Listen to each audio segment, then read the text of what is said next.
Команда «Старт». Секундомер запущен. Не теряя ни секунды, Ибрагим Барханоев, представляющий команду 20-й школы, приступает к разборке и сборке автомата Калашникова. Здесь важно не просто пройти испытания быстрее остальных, а сделать это максимально четко и без ошибок. 54 секунды. Выводы, кто же станет лучшим на этом этапе, делать пока рано, ведь участников более 40 человек. Секрет успеха – не поддаваться волнению и быть внимательным, делится школьник. Сегодня решил посоревноваться, посмотреть. У меня лучше всего получается подтягивание, отжимания и бег. У меня большие надежды на автомат, разборку. Я надеюсь, я смогу.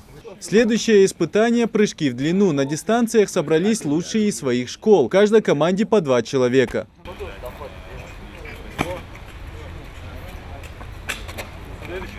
Впереди самое интересное испытание для ребят – стрельба. Абубакар Боров пробует свои силы одним из первых. Несколько выстрелов и зачет. Парень не удивлен своим результатом. Он считает, настоящий патриот должен быть всесторонне развитым.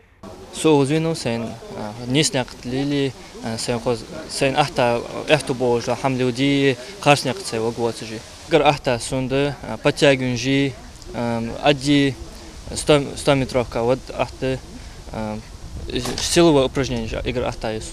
Проект грантового конкурса «Машук-2019» Азраила Пошева «Военно-патриотический лагерь Малгобек» успешно реализуется в течение года. Проект направлен прежде всего на патриотическое воспитание и поддержание здорового образа жизни молодежи. Мероприятие очень насыщенное. Здесь у нас проводятся спортивные соревнования, стрельба по мишени, разборка-сборка вот этого автомата и спортивные вот эти другие показательные мероприятия. И на самом деле это нужно, это в первую очередь развитие патриотизма, это то, что мы оставляем вот за собой, да, вот то, что мы сегодня вкладываем в них, это завтра окупается.